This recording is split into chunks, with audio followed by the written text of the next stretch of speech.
Shalom teman-teman yang dikasihi Tuhan, salam damai sejahtera untuk kita semua. Perkenalkan, nama saya Maria, saya berasal dari BPK PKK Keuskupan Bandung. Saya bersyukur sekali dikasih kesempatan untuk melayani teman-teman dari Tanjung Kusta, Medan ini ya. Saya belum pernah ke Medan, tapi siapa tahu semoga suatu saat saya bisa main ke Medan, bisa ketemu dengan teman-teman ya. Nah, kayaknya belum terlalu basi ya kalau saya bilang selamat tahun baru 2022. Kita berharap semoga di tahun ini segala sesuatunya lebih baik ya, lebih aman, lebih damai semuanya, dan kita juga di tahun yang baru bisa menjadi pribadi yang lebih baik ya, amin. Nah, hari ini aku pengen mengajak teman-teman untuk kita membahas tentang sebuah dosa yang bisa hinggap di siapapun, mulai dari anak kecil sampai dengan orang dewasa, perempuan ataupun laki-laki ya.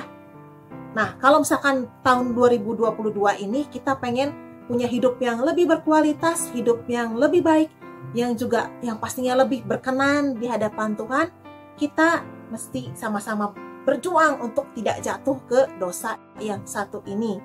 Dosa apakah itu? Ini adalah dosa iri hati ya teman-teman. Pernah nggak sih merasa iri sama orang lain? Aku pernah ya, pernah bahkan sampai dengan hari ini. Kadang yang namanya iri itu masih bisa menghinggapi aku ya. Aku sendiri sudah mengalami yang namanya iri itu sejak dari masih kecil loh, bayangkan ya, benar-benar ini dosa yang bisa menghinggapi mulai dari anak kecil sampai orang tua tuh bener ya. Jadi waktu kecil aku ingat sekali bahwa di sekolah ada lomba mewarnai dan aku merasa hasil karya aku sudah bagus ya, tapi ketika pengumuman lomba diberitahukan, loh ternyata malah teman aku yang juara, aku tidak juara sama sekali. Di situ rasa iri terhadap teman aku mulai muncul. Dan kemudian ketika ada teman-teman lain juga yang iri sama teman aku yang juara ini, lalu mereka bilang, tau nggak, si itu tuh dia niru gambar loh, dia niru warna orang lain loh. Lalu aku terang-terangan bilang ke teman aku ini, kamu bisa menang, kamu nyontek ya gitu. Lalu tiba-tiba ada teman aku yang lain membela teman aku yang juara ini. Dia menghardik aku dan bilang, Maria, kamu iri ya sama dia. Dan di situ aku bungkam, aku menyadari bahwa wah ternyata aku memang iri ya sama anak itu ya. Nah, apalagi aku masih anak SD waktu itu, tapi aku sudah jatuh ke dalam dosa iri hati. Ya, sekarang sudah dewasa pun, sudah pelayanan pun masih bisa iri. Ya, apalagi kita hidup di zaman orang-orang itu sepertinya mesti pamer segala sesuatunya ya di sosial media. Pergi liburan kemana, makan di mana, atau ada prestasi apa, wah semuanya dipajang di sosial medianya. Padahal ngapain juga ya kita iri, kan kita nggak tahu ya kehidupan mereka yang sebenarnya seperti apa. Belum tentu juga mereka lebih bahagia daripada kita ya. Jadi sebenarnya iri itu tidak perlu, tapi ya kita namanya manusia, masih punya daging, masih bisa yang namanya iri ya. Jadi hari ini aku mau ajak teman-teman untuk kita sama-sama belajar tentang dosa iri hati ya. Tapi semua udah tahu ya iri hati itu apa. Iri hati itu adalah ketika kita tidak senang dengan apa yang dimiliki atau apa yang dicapai oleh orang lain. Ya, kita sama-sama belajar hari ini ya.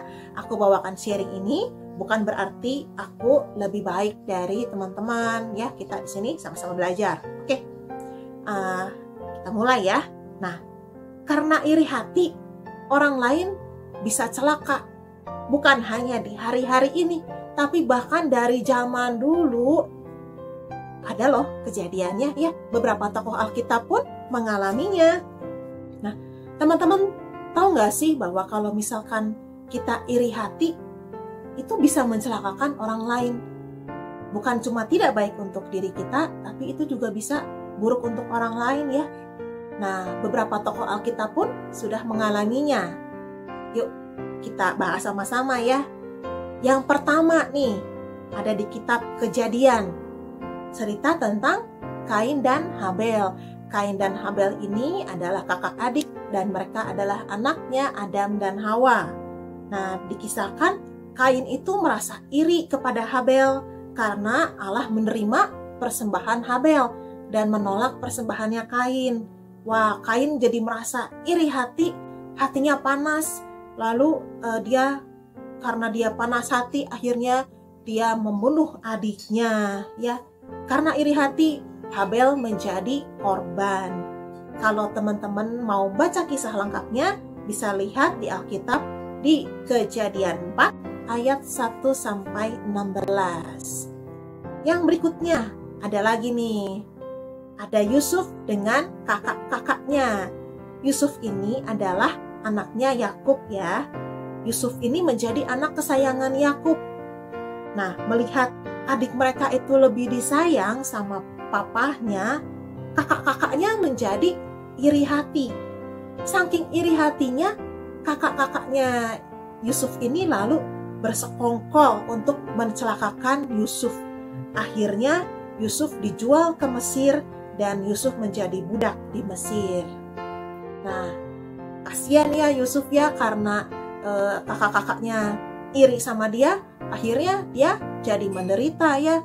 Menjadi budak itu kan bukan sesuatu hal yang menyenangkan ya, itu menderita loh ya teman-teman. Kalau teman-teman mau baca selengkapnya tentang Yusuf dan kakak-kakaknya, bisa baca di Alkitab di Kejadian 37. Yang berikutnya ada Daud dan Raja Saul. Nah, teman-teman bisa baca kisahnya di 1 Samuel 18 ayat 6 sampai 9. Jadi, Raja Saul ini merasa iri karena ketika mereka memenangkan peperangan, rakyat itu lebih memuja-muja Daud daripada Saul. Dikatakan ada ayatnya di 1 Samuel 18 ayat 7, Saul membunuh beribu-ribu musuh, tetapi Daud berpuluh-puluh ribu. Nah, mendengar ucapan ini tuh Raja Saul menjadi iri hati. Dan karena iri hati, Saul lalu mencoba untuk membunuh Daud. Sampai-sampai Daud mesti melarikan diri dan hidup sebagai buronan. Nah, berikutnya ada lagi nih. Ini diambil dari kisah perumpamaan dari Tuhan Yesus ya. Kisah perumpamaannya Yesus. Kita bisa baca di Lukas 15 ayat 11 sampai dengan 32. Ini adalah kisah tentang anak sulung dan anak bungsu.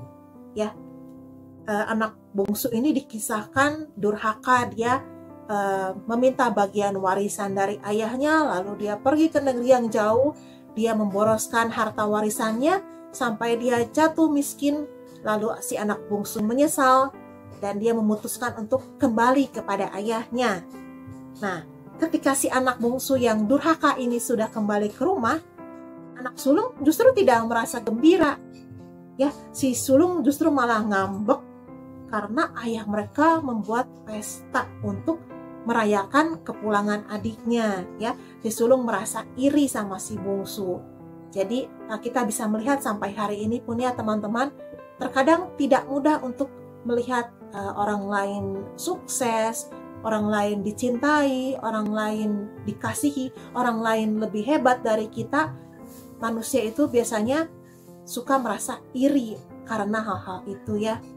Nah, jadi dari kisah-kisah yang tadi nih, kisah-kisah tokoh Alkitab yang tadi, kita bisa lihat iri hati itu berbahaya sekali ya teman-teman. Karena iri hati, orang lain bisa melakukan perbuatan yang tidak baik, yang tidak berkenan di hadapan Tuhan.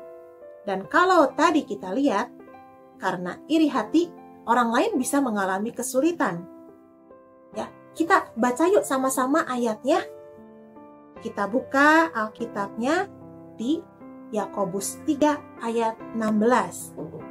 Boleh dibaca sama-sama ya teman-teman.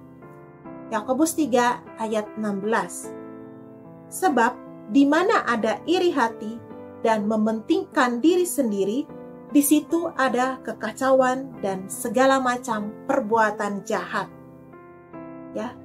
dari ayat ini jelas-jelas dikatakan ya, karena iri hati nanti ada kekacauan, nanti ada juga segala macam perbuatan jahat. Wah, mengerikan. Jadi ayo kita jangan iri hati ya. Ada juga nih, satu lagi nih, bukan cuman buruk untuk orang lain, tapi juga buruk buat diri kita sendiri.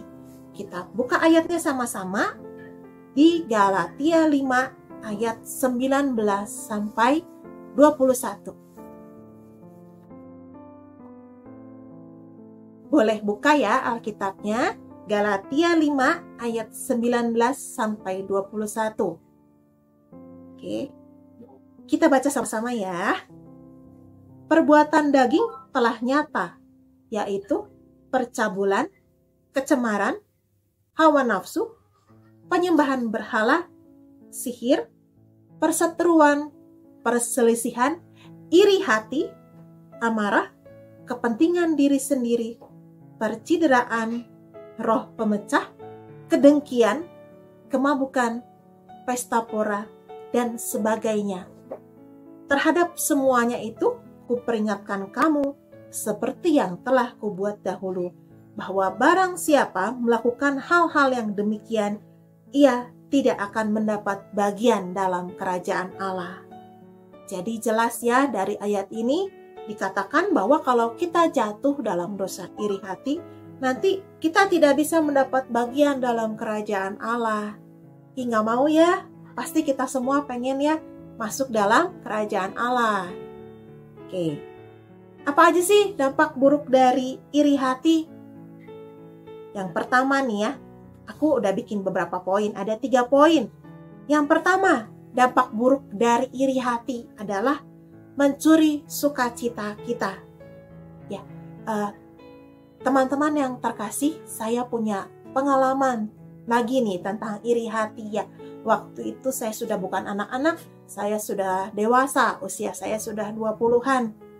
Ya, saat itu salah seorang teman saya mau menikah, lalu dia mengundang kami, teman-teman baiknya, untuk merayakan bersama-sama. Kami foto-foto bareng dan makan bersama. Harusnya hari itu menjadi hari yang menyenangkan untuk kami semua. Tetapi hari itu saya malah bersikap tidak menyenangkan pada teman saya yang mau menikah ini ya. Bahkan saya sempat mengucapkan kata-kata yang tidak enak didengar, yang menyakitkan hatinya. Mungkin saat itu ya, saya sudah kurang ingat saya ngomong apa, tapi saya ingat gak enak lah kata-kata saya. Baru kemudian sesudahnya saya menyadari, oh kenapa ya aku seperti itu? Oh karena aku iri hati. Kenapa aku iri sama teman aku yang sudah mau menikah ini? Usianya waktu itu masih cukup muda, dia dapat pria yang mapan, sementara saat itu aku masih jomblo, teman-teman. Jadi aku merasa iri ya. Di hari yang semestinya kami bersukacita bersama-sama, mestinya aku happy ya, karena itu teman baik aku dan dia mendapatkan suatu kebahagiaan dalam hidupnya. Tapi lihat dia bahagia, aku iri saat itu ya. Kalau ingat hari itu, aduh aku malu ya teman-teman. Nah itu contohnya bagaimana iri hati itu bisa mencuri sukacita kita. Padahal saat itu tidak ada yang salah dengan kehidupan saya. Tapi karena melihat, kayaknya kok orang lain lebih beruntung ya, orang lain lebih happy ya, aku malah iri yang tidak perlu teman-teman. Nah itu yang pertama ya. Yang pertama, dampak buruk dari iri hati adalah mencuri sukacita kita. Yang kedua, mengalihkan fokus kita dan membuat kita malah jadi menyia-nyiakan waktu. Mengalihkan fokus kita maksudnya gimana nih? Nah, teman-teman, kita semua sudah memiliki, teman-teman dalam hidup ini Tuhan sudah menetapkan suatu tujuan, suatu visi ke dalam kehidupan kita. Maka sebenarnya tugas kita di dalam menjalani kehidupan ini adalah kita melaksanakan apa yang Tuhan kehendaki, menjalankan visi apa sih yang Tuhan sudah titipkan buat kita. Tapi terkadang karena rasa iri kita malah mengalihkan hal-hal yang seharusnya kita kerjakan hal-hal yang semestinya kita kejar, kita malah mengejar hal-hal yang lain. Dan itu jadi tentunya mengalihkan fokus kita ya teman-teman. Sayang sekali, mungkin beberapa contohnya, banyak orang yang misalkan nih ya, dia melihat, oh temannya beli baju baru nih, aku juga mau beli baju baru. Lihat, wah temannya punya kendaraan baru nih, aku gak mau kalah, aku juga bisa beli kendaraan baru. Wah, kayaknya dia hebat ya, keren tuh, suaranya bagus, dia bisa bernyanyi, aku gak mau kalah aku juga pengen tuh dipuji-puji seperti dia. Jadi aku memutuskan untuk les menyanyi misalnya, gitu ya. Padahal Tuhan tidak menetapkan hidup aku untuk menjadi penyanyi. Tuhan juga tidak menyuruh aku untuk beli kendaraan baru.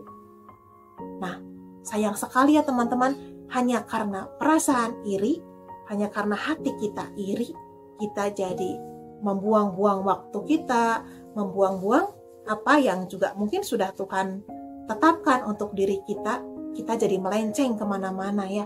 Sayang sekali ya teman-teman. Nah, yang ketiga, iri hati juga bisa membawa kita kepada dosa-dosa lain ya, seperti yang sudah tadi aku ceritakan sebelumnya ya. Nah, kalau dari cerita aku tadi nih ya, karena aku iri hati sama teman aku jadi jatuh ke dosa yang lain, yaitu aku menyakiti hati teman aku dengan perkataanku. Ini hal yang simpel ya. Aku juga pernah mengalami ketika bekerja, ada rekan kerja aku yang iri hati dengan aku karena saat itu aku lebih pintar daripada dia. Nah, lalu dia mengatakan hal-hal yang tidak benar tentang aku, dan dia juga bersikap tidak baik kepada aku. Akibatnya apa? Aku jadi tidak nyaman, jadi tidak betah, dan itu juga membuat aku jadi merasa tidak suka sama orang ini. Wah, jadi dosanya menyebar kemana-mana ya teman-teman. Hanya dari rasa iri hati bisa melebar menjadi fitnah, menjadi perkataan yang menyakitkan hati, dan dari situ juga bisa melebar ke kemarahan, ke kebencian. Wah, bahaya sekali ya teman-teman. Awalnya gara-gara apa? Semuanya cuma gara-gara iri hati. Nah, setelah mendengar dampak buruk iri hati, saya percaya pasti teman-teman gak mau ya menjadi pribadi yang iri hati ya. Terus gimana dong caranya supaya kita menjadi pribadi yang bebas dari iri hati? Nah, ada beberapa tipsnya nih teman-teman, tips yang bisa kita pelajari bersama-sama ya. Yang pertama, kita mesti belajar menjaga hati. Nah, saya mau ajak teman-teman untuk kembali lagi buka Alkitabnya. Buka di Amsal 4 ayat 23. Amsal 4 ayat 23. Mari kita baca bersama-sama ya. Jagalah hatimu dengan segala kewaspadaan, karena dari situlah terpancar kehidupan. Ya. Dan satu lagi nih ya, kita buka di Markus 7 ayat 21 sampai dengan 23. Markus 7 ayat 21 sampai 23. Sebab dari hati orang timbul segala pikiran jahat, percabulan, pencurian, pembunuhan, perzinahan, keserakahan, kejahatan, kelicikan, hawa nafsu, iri hati, hujat, kesombongan, kebebalan. Semua hal-hal jahat ini timbul dari dalam dan menajiskan orang. Nah, dari 2 ayat di atas yang tadi kita sudah sama-sama baca ya teman-teman, kita bisa tahu ya kenapa kita harus belajar menjaga hati kita. Kenapa? Karena dari dalam hati kita ini bisa timbul yang namanya kejahatan. Salah satunya iri hati. Terus gimana dong caranya menjaga hati? Apalagi kan katanya dari hati kita terpancar kehidupan. Kalau kita ingin hidup kita memancarkan hal-hal yang baik, maka hati kita pun harus baik. Ya, gimana caranya? Tentunya dengan membangun kehidupan rohani kita, teman-teman. Ya, bangun kehidupan doa kita. Kasih waktu setiap hari untuk berdoa dan juga saat teduh. Baca firman Tuhan setiap hari. Kalau misalkan teman-teman bilang, aduh, aku nggak tahu harus berdoa apa. Berdoa itu kita tidak perlu memikirkan kata-kata yang indah. Yang penting kita saat kita berdoa, kita jujur di hadapan Tuhan. Dengan kata-kata kita yang terbatas pun, Tuhan mengerti kok. Gitu ya, Tuhan nggak lihat, ini doanya si A indah nggak sih kata-katanya? Makanya si B lebih bagus ya doanya, kata-katanya. Tidak ya teman-teman. Tuhan melihat ketulusan hati kita, melihat kedalaman hati kita ya. Jadi ayo berdoa setiap hari, bahkan setiap saat ya teman-teman. Terus kalau baca firman, mungkin ada teman-teman yang bilang, tapi nggak ngerti kalau baca tuh maksudnya apa sih ayatnya. Tidak apa-apa juga teman-teman. Baca aja terus. Kenapa? Karena firman Tuhan itu sungguh hidup ya. Firman Tuhan bukan cuma sekedar tulisan-tulisan di Alkitab, bukan juga sejarah ya, tapi firman Tuhan sungguh punya kuasa. Jadi kalau misalkan kita sudah rajin-rajin baca firman, percayalah firman Tuhan itu berkuasa untuk mengubahkan hidup kita menjadi lebih baik. Ya, nanti teman-teman buktikan sendiri setelah teman-teman rajin baca firman setiap hari, apa ya perubahan yang teman-teman alami dalam kehidupan. Nanti boleh ya sharing-sharing sama saya suatu hari nanti ya, kalau teman-teman sudah rajin baca firman ya. Jadi ingat ya, jangan lupa untuk rajin berdoa, jangan lupa juga untuk rajin baca firman.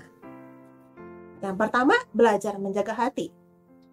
Yang kedua, ayo kita sama-sama menyadari bahwa kita semua sungguh berharga di mata Tuhan. Kita buka lagi ayatnya sama-sama ya. Yesaya 43 ayat 4a. Mari kita baca bersama-sama. Oleh karena engkau berharga di mataku dan mulia, dan aku ini mengasihi engkau. Ya, teman-teman, percayalah dengan segenap hati teman-teman bahwa Tuhan itu sungguh mengasihi kita. Sewaktu Tuhan membentuk kita di dalam kandungan ibu kita, Tuhan sudah mempersiapkan yang terbaik buat kehidupan kita. Kalau misalkan ada di antara kalian yang merasa, Kak Maria kalau ngomong gampang ya, nggak tahu kan hidup aku ancur-ancuran, nggak tahu kan aku orang buangan. Atau mungkin ada juga yang berkomentar, wah aku ini nggak kaya, nggak punya uang, Tuhan taruh aku di keluarga yang miskin, mau sekolah juga susah, aduh hidup aku itu suram, masa sih Tuhan mengasihi aku dengan memberikan hidup aku yang seperti itu? Nah, buat teman-teman yang merasa demikian, berdoalah, minta Tuhan sendiri yang menjamah hati teman-teman supaya bisa merasakan cinta Tuhan Yesus buat teman-teman. Percayalah, rancangan Tuhan itu bukan rancangan kecelakaan, tapi itu rancangan Tuhan adalah rancangan damai sejahtera, dan Tuhan itu sudah persiapkan yang terbaik kok untuk teman-teman. Bagaimanapun keadaan kita saat ini, percayalah kalau kita hidup dalam kebenaran firman Tuhan, kita hidup di jalan Tuhan, nanti kita akan melihat bahwa Tuhan Yesus itu sungguh baik sama kita, Tuhan Yesus sungguh sayang sama kita, dan Dia sudah persiapkan masa depan yang indah buat kita semua. Dan percaya juga bahwa Tuhan Yesus sanggup memulihkan kehidupan teman-teman. Kenapa? Karena Tuhan Yesus sungguh mengasihi teman-teman.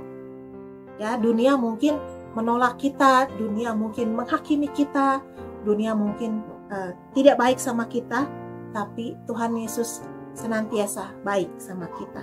Jadi nggak perlu iri sama kehidupan orang lain ya. Yang berikutnya, kita perlu untuk belajar bersyukur setiap saat. Ya. Nah, terkadang ya bersyukur itu memang tidak mudah. Ya, apalagi kalau misalkan kita melihat, kok kayaknya kehidupan orang lain lebih bagus sih daripada kehidupan kita. Kok kayaknya orang lain lebih beruntung sih daripada kita. Kok kayaknya dia lebih ganteng daripada kita. Banyak yang sayang sama dia, banyak yang suka sama dia. Kok aku nggak begini sih kehidupannya, gitu ya. Nah, teman-teman, ketika kita melihat itu, sebenarnya kita kan hanya melihat luarnya ya. Kita kan nggak melihat juga kesusahan yang mereka hadapi. Percayalah bahwa setiap orang juga punya salibnya masing-masing, punya kesusahan masing-masing, menghadapi masalah masing-masing. Jadi, kita perlu untuk belajar bersyukur setiap hari. Ambil waktu setiap hari, misalkan ketika kita doa pagi atau doa malam ya. Ingat-ingat apa sih yang bisa menjadi syukur kita di hari tersebut. Nah, teman-teman boleh coba nih ya, tuliskan kebaikan Tuhan yang sudah teman-teman rasakan di suatu hari. Kalau misalkan susah, setiap hari satu kebaikan Tuhan aja, satu syukur yang bisa teman-teman tuliskan aja. Kenapa saya sarankan supaya teman-teman tulis? Jadi nanti teman-teman bisa lihat kembali, bisa baca kembali. Misalkan sudah 1 bulan nih teman-teman, lihat kembali ya tulisan teman-teman. Oh ternyata dalam 30 hari teman-teman bisa menemukan kok kebaikan Tuhan di dalam kehidupan teman-teman. Wah, jadi kita bisa sama-sama lihat ya, banyak kok kebaikan Tuhan itu gak pernah habis dalam hidup kita. Ya.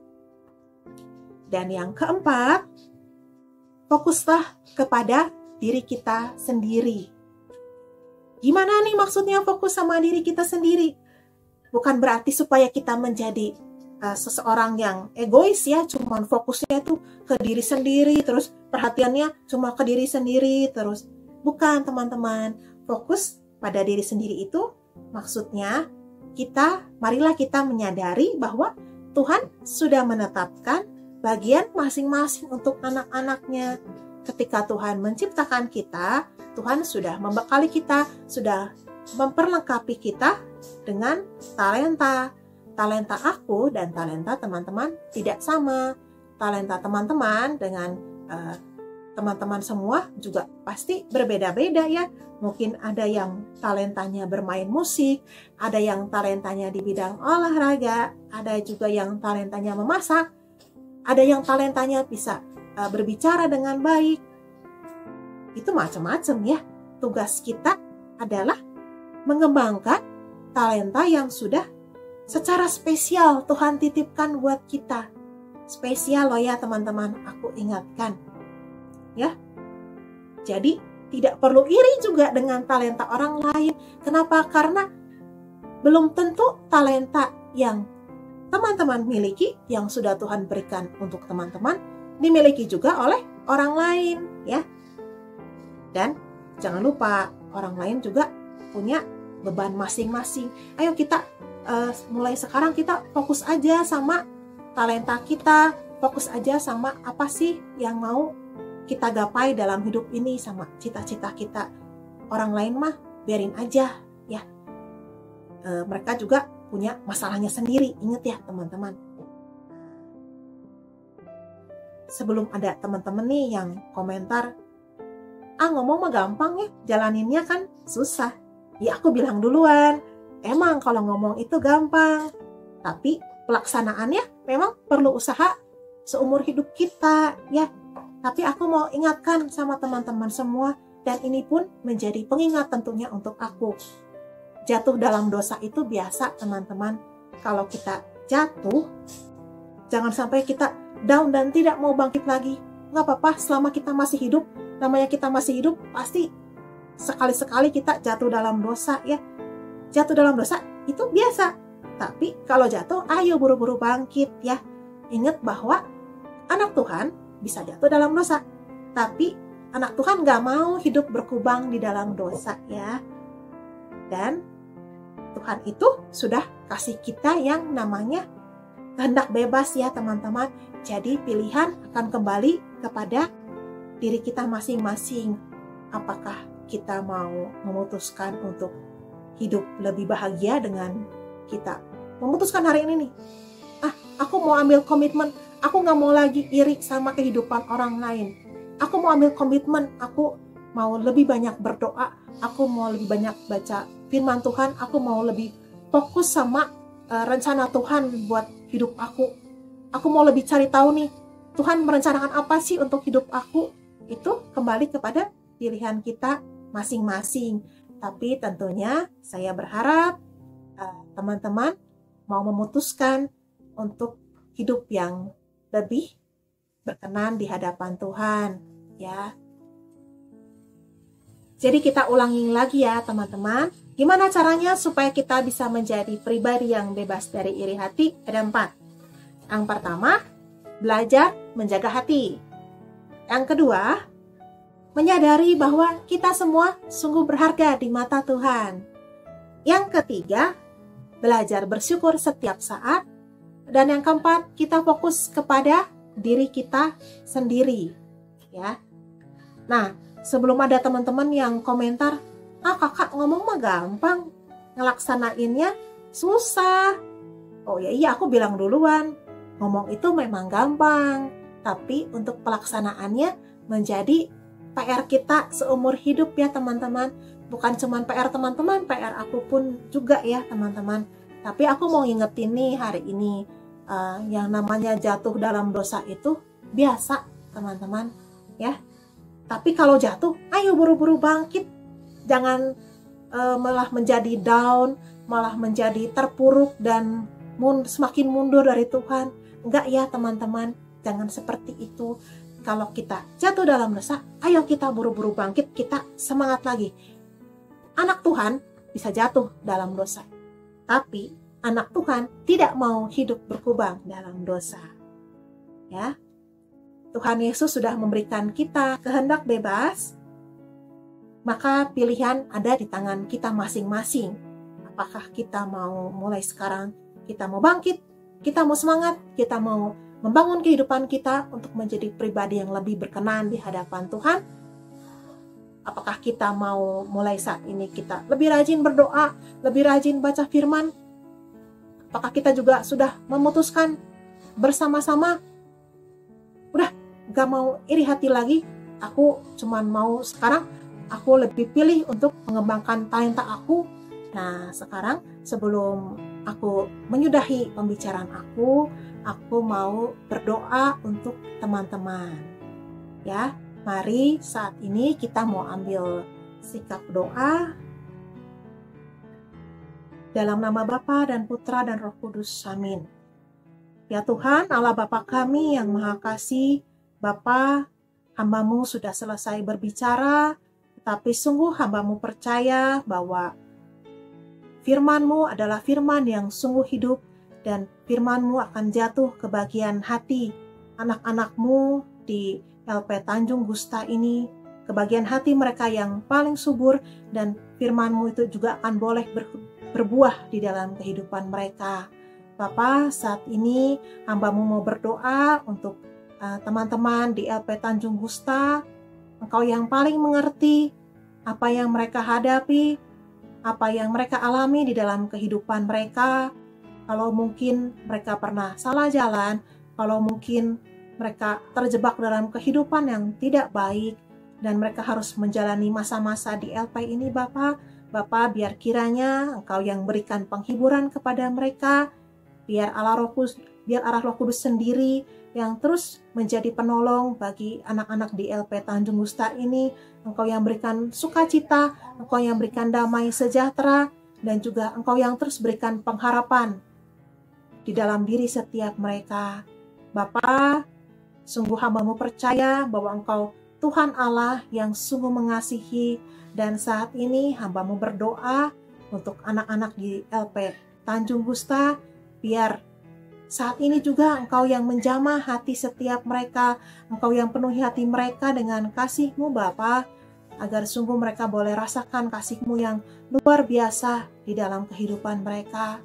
Ingatkan mereka bahwa mereka sungguh berharga di mata Engkau, dan Engkau sudah merancangkan hal-hal yang terbaik untuk kehidupan mereka.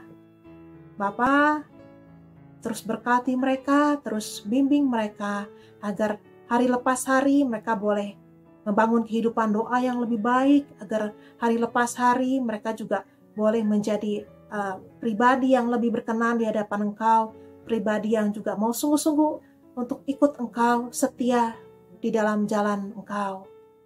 Bapa, hamba-Mu sudah selesai berbicara, tapi hamba-Mu percaya bahwa Roh Tuhan tidak pernah berhenti bekerja di dalam kehidupan kami. Kami sungguh hamba-Mu berdoa, biar kiranya berkat-Mu juga boleh terus menyertai anak-anak di LP Tanjung Kusta ini. Engkau yang berikan kesehatan, Engkau yang berikan penjagaan, dan Engkau juga yang bantu mereka. Engkau yang bukakan jalan bagi mereka, untuk mereka mempersiapkan kehidupan mereka selanjutnya di luar sana nanti Bapa. Engkau persiapkan mereka, untuk Engkau pakai mereka untuk menjadi saksi-Mu, mewartakan kerajaan-Mu di muka bumi ini. Terima kasih Bapa, terima kasih Yesus, terima kasih Roh Kudus. Kemuliaan kepada Bapa dan Putra dan Roh Kudus, seperti pada permulaan, sekarang, selalu, dan sepanjang segala abad. Amin. Dalam nama Bapa dan Putra dan Roh Kudus. Amin. Ya, terima kasih teman-teman. Tuhan Yesus memberkati. Semoga suatu saat kita bisa berjumpa kembali ya teman-teman. Semangat selalu.